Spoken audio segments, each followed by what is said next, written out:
What's up, everybody? Welcome into Hawk Talk on Melrose. I am Colin, joined today with Tyler. The plan today, since it's already been a few days after the CyHawk game, we'll somewhat get into the game, but the big storyline, and it's pretty obvious, is the offense in the passing game. That is going to be the main subject of this episode, sprinkling in moments of the game and then look ahead towards the rest of the season. I try not to be negative. I tried to at least have an optimistic view of things. And, so we'll kind of get into the rest of the year and how we think it might play out and things like that. But first, let's get into the main talking point of this episode. And I think going into this game, I think a lot of people kind of thought we probably weren't going to win this game to begin with. I mean, I know Tyler and I, we did our predictions last week, and we both didn't really feel confident or comfortable picking Iowa, and we actually both picked Iowa State to probably win this game and even go before the season started. I never had this as a solidified win. I had a kind of a grouping with some other teams, and I said we'll probably go 2-3 or whatever against these games or whatever. It's not that we lost the game. Going on the road, losing by 3 against an in-state rival who is ranked, and to go in there and almost win. I mean, you'll take that. But the problem is the way we lost that game. And that is obviously with the offense. And how many times does our defense bail us out again and again, keep us in games again and again, and it just doesn't matter because the offense is just bad. And now the offense wasn't horrible the other day. The passing game was horrible yet again. And that is the problem, because defensively, 238 total yards, I think is somewhere around there that they finished. Rocco had a very average day. Granted, they had some drop balls, but still a very average day. We held them in check in the run game. They had a few runs that got 8-10 yards, but for the most part, held them there. I think they averaged like 3.5 yards per rush. We did everything you could ask for defensively to keep us in that game and to win that game. And just wasn't enough. You hit the nail on the head. It's the way that we lose consistently in these types of games. We really forced Iowa State to play our style of game, and they still can beat us. And I said this to you when we were kind of talking about what we wanted to talk about for the show. And the thing that really frustrates me is you hit the nail on the head, is our defense holds them to 16 points at home just after they had beaten Kansas State in Ireland, came back, dropped 55 against South Dakota. And you hold them to 16 points, and we still only score 13 as an offense. And that's what's just so frustrating. It's almost like everything has to go literally perfect for this Iowa team to win these games. And that's not how this is going to work going forward. And we're seeing that, literally the last 2 years against this team. So, I listened to a couple different podcasts after the game on Sunday, yesterday, coming back from Nashville. And, the big thing for me is I don't necessarily think, and I don't agree that it's all of Tim Lester's fault. And I don't really necessarily agree that it's the scheme per se. I think I heard Chris Williams talking about it's the scheme. And I do think what Lester is wanting to run it's not a bad scheme. I mean, it's essentially the Packers offense. However, I think the big problem is you have Kirk Ferentz, who is handcuffing the scheme, is handcuffing Lester to a certain game plan. And so I really believe that we went into this game. Kirk saw what Mark did last week against Albany, had a very, very bad game. And like normal, Ferentz in these intense games, go back to what Scott Docterman said a couple years ago. He heard somebody say that Ferentz was so worried about the Iowa State game, and somebody had to tell Ferentz, like, hey, if you think you're worried, think about the players. And so for whatever reason, he gets very tense and very worried about these games. And he saw what Mark did last week. I really believe that he handcuffed Lester and Warren and what they really wanted to do, and just wanted to play that ugly style of football, the football that Kirk is just comfortable with. But let's face it, it's not the way to win. I mean, maybe 10, 15 years ago, you can get away with it, but clearly it's not working. Last 10 ranked games, we are 0-10. I think the biggest thing was last year against Ohio State, 4th down and 1 at the 50-yard line and we punt the football. I mean, are you kidding me? You're playing the national champion on the road. Most people expect that you're going to lose by 3-4 touchdowns, and you're punting the football at the 50-yard line on 4th and 1. I mean, that just screams playing it safe. But yeah, I just believe that 100% Kirk handcuffed for this specific game. I'm not saying it's all the time, because I do think Lester runs what he wants to run, but I think specific games, Kirk has the final say in things. And Joe Klatt said it best. The game plan is too safe by Iowa right now. Nobody's throwing the defense vertically. I mean, that's all you need to hear. I mean, you bring up Joe Klatt. I mean, him during the broadcast kept talking about how the safeties and corners were just playing on their toes. They're playing the run every single time, just daring Iowa to beat them deep. Man coverage, everybody, that allows everybody in the box to stop the run. Yep.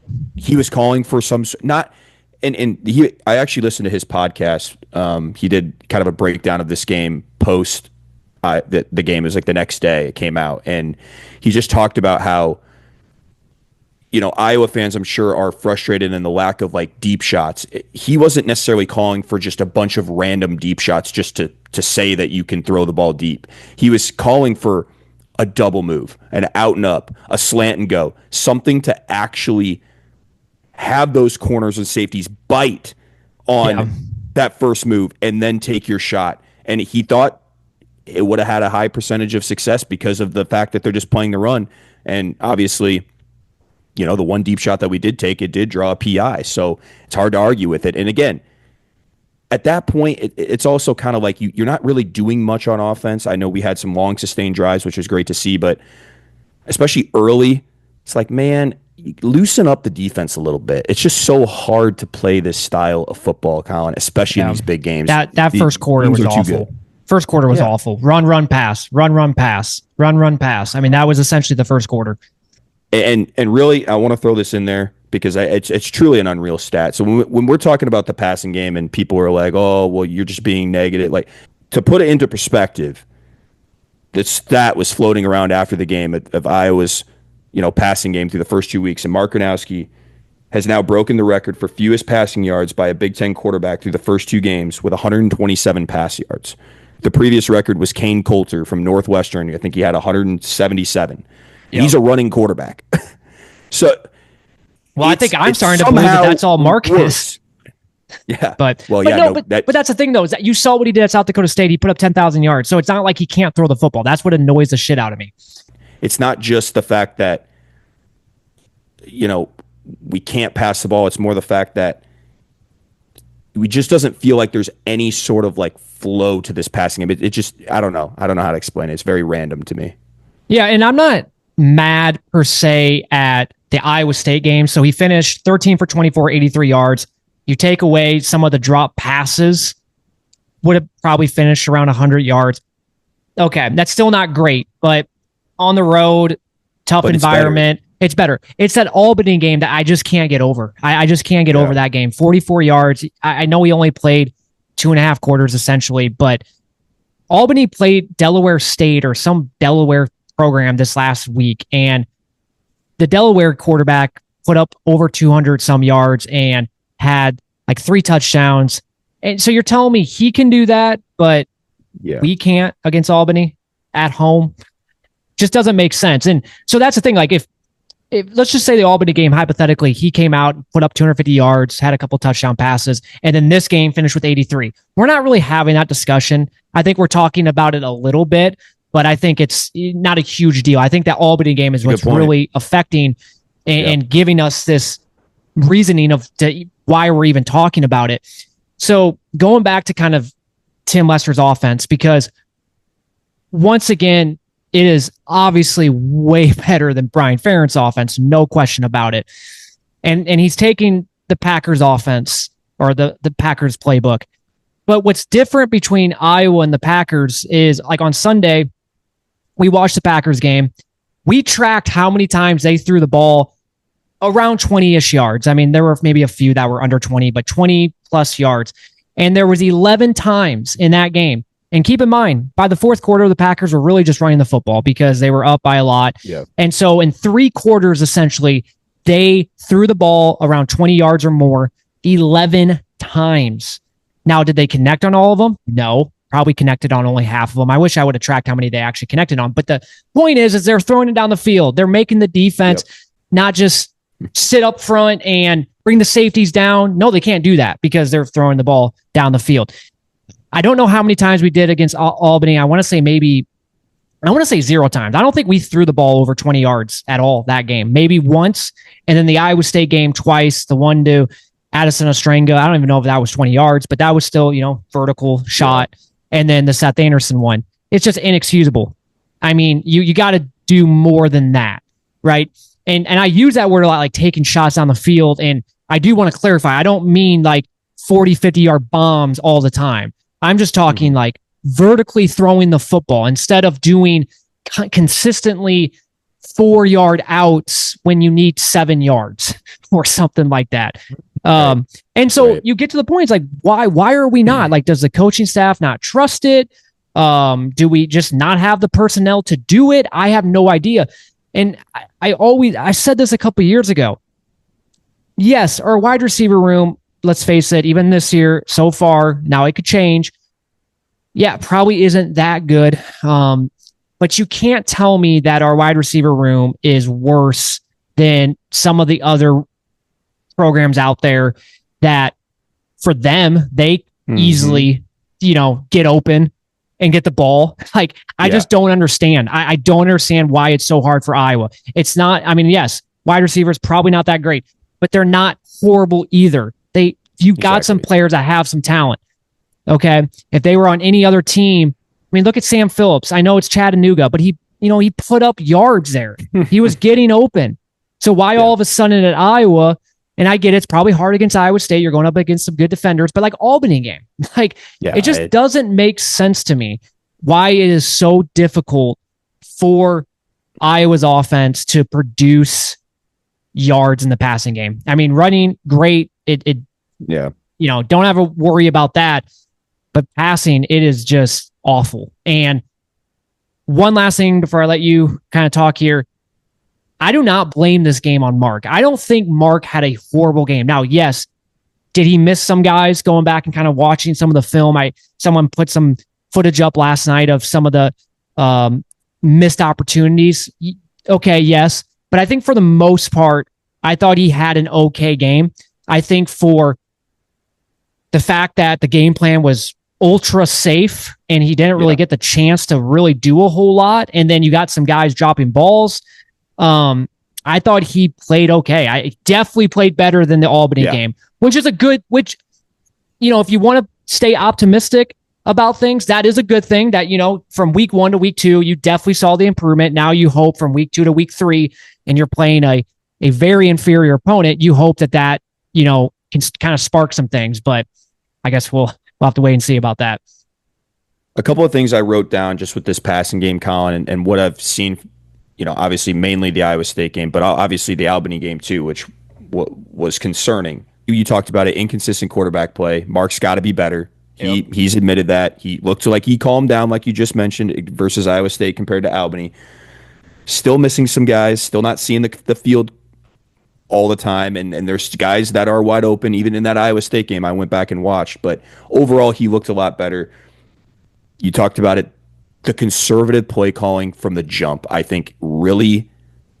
Yeah. I really feel like this might be part of the reason why wide receivers drop balls, because when they don't get the ball for half a game and all of a sudden now it's time to make a play on an obvious passing situation, because you just mentioned it, it's run, pass, and the defense knows they're going to pass on third and long. Exactly.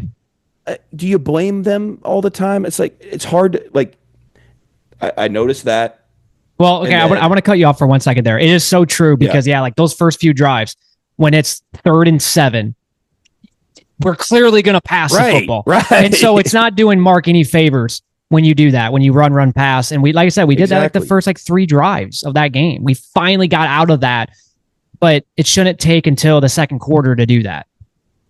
And that also goes along with, and I thought about this when we talk about the separation from the receivers, that doesn't always happen. It's like, again, it's an obvious passing situation. It's hard for them to get open when the defense knows what they're doing, right? Yeah. There's no secret on to what we're doing, and then that's the problem. And then obviously you need to sprinkle in the play action a few times in there, like on first and second down, 100%. Exactly. You can't be predictable, and that's been a thing for ever since I've known Kirk Ferentz, unfortunately. But and then I think the biggest thing, and we're going to talk about it, is the injuries. It's super, super unfortunate right now to have some top guys on offense go down, and obviously Reese hasn't played. Kamari got injured in that first early in the game against Albany.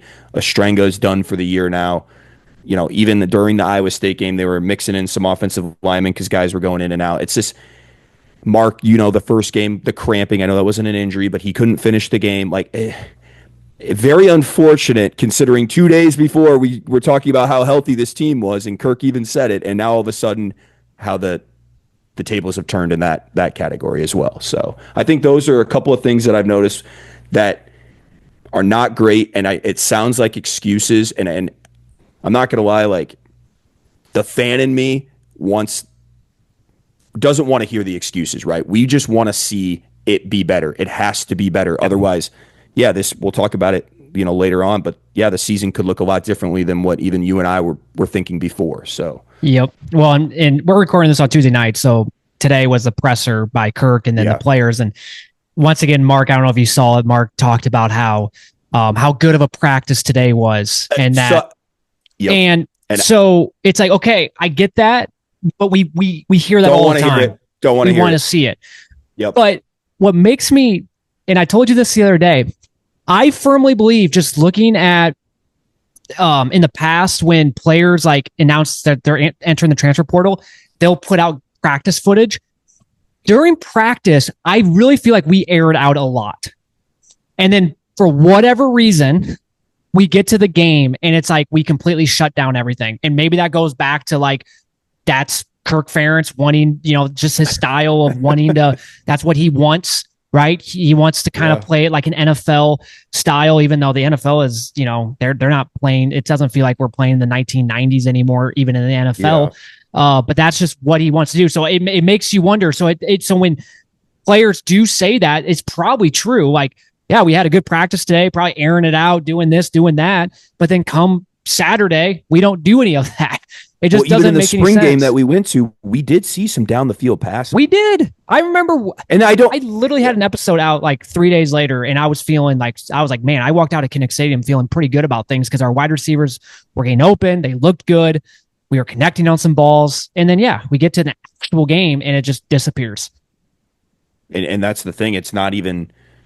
And this goes back to a little bit of what you were saying in terms of handcuffing the offense. It's it's one thing to not even attempt it, but Colin, how many times we weren't running routes very far down the field? How many times on third down were guys running short of the sticks, let alone you're talking about 20 plus yard attempts down the field?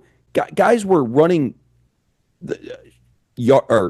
guys were running routes 3 to 4 yards short of the first down on third down. Yep. It's what's that going to do? No, and that's it. My point is this passing game is not all to blame on Mark. It's not all to blame on Tim, and it's not all to blame on the wide receivers. It's a combination of it all. Yeah. And again, at a certain point, we can't keep talking about the same things over and over. It's it just has to get better, or I don't know the answer, right? But does it really matter if Tim Lester's here? Does it matter if Mark Gronowski's here? Because it's looking the same, and that's the point. Yeah, the underlining theme of all this is Kirk. I mean, I think we talked about this a couple years ago. I think when we got Cade, and then I think this last year when we got Lester, we will know if it's really Kirk Ferentz after all of these kind of changes, right? Because go back even 5 years ago, if you told me at that time, hey, a couple years from now, we're going to get the Michigan quarterback who went to the Big Ten championship. And then a couple years later, we're going to get an FCS All-American, one of the best FCS quarterbacks. We're going to get him for a year. We're going to get a new offensive coordinator. We're feeling really good. But then if I told you, but it's going to look still kind of the same, then you know it's Kirk Ferentz. He is the main culprit in all of this. Now, for me, yeah, when you look at the offense, like, okay, how does it improve? Now, once again, rushing the football, I have really no problem with that. It's more the passing. But so far, and it sucks because Estranga's now out for the year, but zero tight end involvement. I mean, look at Iowa State and the way they scheme to get their tight ends open. I mean, what are they doing that we aren't doing? I mean, we used to be able to get the tight ends going. It was such a mismatch. We got to start figuring out ways to get them involved somehow, some way. I think TJ Washington, he's a nice player. I don't think he should be the starting running back. He's listed as a starter this next week. I don't really buy that. I think that's just something on the depth chart, but he just can't be the starter. He's a decent player, but he never can break tackles. He's more of a gadget player. He's more of a guy like on third down, bring him out because he has hands to catch in the backfield. That's what he needs to do. Until Moulton comes back, it needs to be Xavier Williams and Jazz Patterson, and then maybe sprinkle in Nathan McNeil if you feel comfortable with him. Enough of Weegan at wide receiver, unless you're doing like jet sweeps with him. I just don't see it. Yeah. So if you want him out there, jet sweeps, different things like that, but to go out and run a bunch of routes, I just don't know. I think right now, until Reese Vanderzee comes back, I think it needs to be Sam Phillips, Jacob Gill, and KJ Parker. I mean, we've heard all these good things about KJ Parker. Get him on the field. And then for lengthwise, get Dane Howard out there. I mean, he's 6'5", 6'4", 6'5". I know it's the spring game. I know it's fall or, kids day, but both of those, he looked pretty good. Get him out there for the length. I mean, you saw what he did against Washington last year. He had a nice touchdown pass, and then we never use him. So why aren't we playing him a little bit? I don't understand. I think then on top of all that, and they actually talked about it today. Kirk Ferentz talked about how they're going to keep incorporating the slow mesh. I mean, it was working. It was a different wrinkle that was kind of fun to watch as a fan. I think it just adds something new. I really personally think Mark Gronowski is probably going to be pretty good at doing that. So continue to incorporate that in. I didn't get in the Iowa State game how we ran it in the third quarter and it was actually working, and then we just abandoned it. It was like, it was working. So why keep using it? But I want to see that. I'm not saying all the time, but just put that in there. And then finally, for the amount of times that Mark runs the football, those quarterback power runs, you have to incorporate passing the football where you, just like Rocco Beck, where it looks like he's going to take a run, he stops and he throws the ball. You have to incorporate some of that, because when you're just constantly just doing quarterback keepers and quarterback runs, the defense isn't going to respect the passing game and they're just going to crash. You have to incorporate some passing with that. Iowa State does it so well. I mean, you saw it in the Kansas State game. You saw it in the Iowa game. You saw it in the Utah game last year where they do that, where they just they make it look like Rocco is going to take off and run. He stops, throws, usually the guy's wide open, and most of the times it's probably a touchdown. So I want to see that as well. Yeah, I think kind of to a larger point, what you're really saying is put your guys that are actually on the field in a position to succeed, right? Utilize their abilities. Don't pretend TJ Washington is Caleb Johnson when he's not, right? Like, if we don't have Vanderzee, like you said, if you want that big body wide receiver, and if that's really the reason why we haven't maybe taken some deep shots, then you're right. Maybe put a Dayton Howard out there.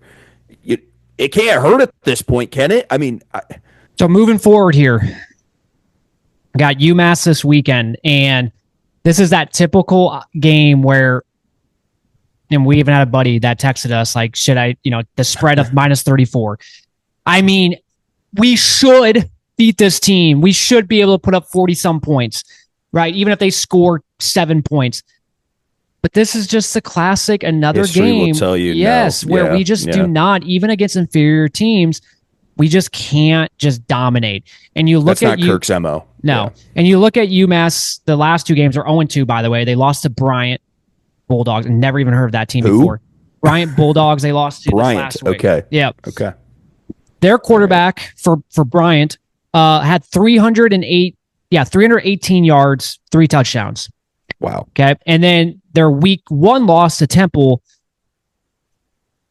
Evan Simon for Temple had 248 yards and 6 touchdown passes. So Holy cow. that tells me that UMass's defense is not good. If we struggle again, if it's like a struggle to pass the football, we have major problems. I mean, I think we already have major problems in the passing game, but I want to believe that it can get a little bit better if we struggle against this team. And I'm sorry, we know what we have in the running game. This needs to be a game where you are airing it out pretty much the entire time. Now, obviously, we're going to run the football. Not saying like pass every single down, but it needs to be more passing than running the football. And because we got to figure it out. You got one more game to figure it out, because that Rutgers game is going to be pretty tricky. And even if you don't think it's tricky, well, then okay, you have 2 games to figure it out, because by then you play Indiana, and then that's when it gets really difficult as the remaining schedule. So you got to figure it out. I'm just worried that this is that classic game where you feel, you think, you believe that you should win. You should easily put up over 40 points. You believe that Mark should easily get to at least 250 yards passing. And then we're sitting inside Kinnick at halftime, and we're just doing this with our hands. Like, what the hell? Like, what is going, like, why? And we're just hating our 20 minutes of our life, because whenever it's going bad, halftimes are the worst inside of a stadium. So but there's like a sense of me where I feel like that's going to happen. I don't know. And maybe that's just PTSD from the Albany game and the Troy game last year. I think in the Illinois State game. Yep. But can we just one time just come out and just fire in all cylinders where we leave Kinnick, even though we lost to Iowa State, but hey, we put up a great game. I know it's UMass, they're a shitty team, but it at least gives us confidence moving forward, getting into Big Ten play. And I talked about, not being able to start fast. I heard this from David Eichholt, and it's so true. How bad are we on our scripted plays, by the way? That is a real issue under Kirk, like for the majority of his tenure at Iowa. I feel like, from what I can remember, I just feel like these are supposed to be the plays that we're good at, and that we feel like have an advantage over what we've seen on film versus this team. And it feels like we just go 3 and out every time to start the game. It's so annoying. The only game, like going back to like last year, that I felt like I was like, holy cow, that was a great scripted drive, was the Washington game.